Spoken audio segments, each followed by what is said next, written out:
Peťa balí kufry v kanceláři z Hasína. Že konečně skončil, je vítaná novina. Všichni hledají polštář, kam zašel státní prachy.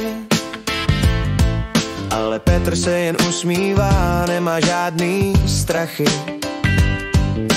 Místo nudných čísel, co by národ spasil, sedl si a tlustou bychli o sobě tu zbastlil. Žádný zákon o rozpočtu, to je nuda šedá. On napsal plán signálů, co číst se nedá. Žánr čisté fantasy, ruští medvědi a mýty o tom, jak nás skvěle vedl do prosperity.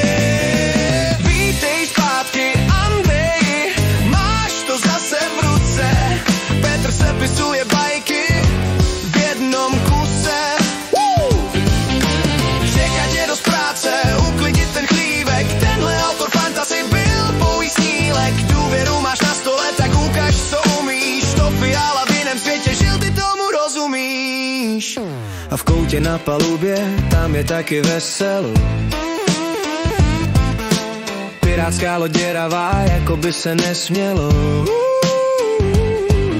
4 roky budou házet klacky pod nohy. Na vládnutí bez tak nemají vlohy. Digitalizace v troskách, ale status napíšou.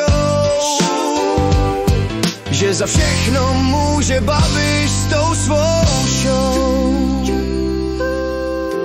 Hele, já jsem to myslel dobře, ty čísla, ty jsou zbytečné.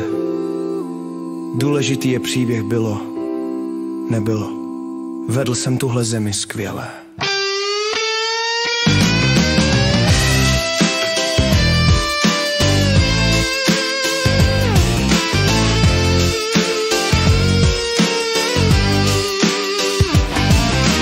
Vítej zpátky, Andreji, jsi zase u moci.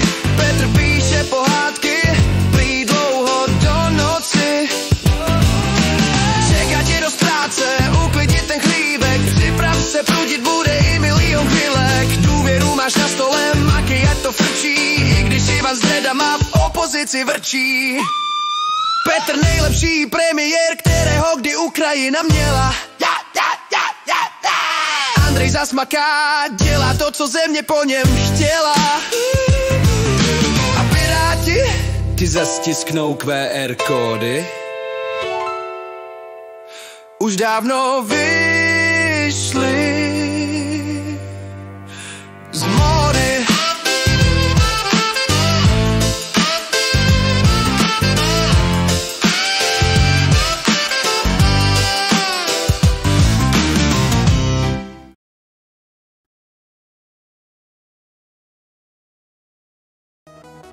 Hello, Vox Legends.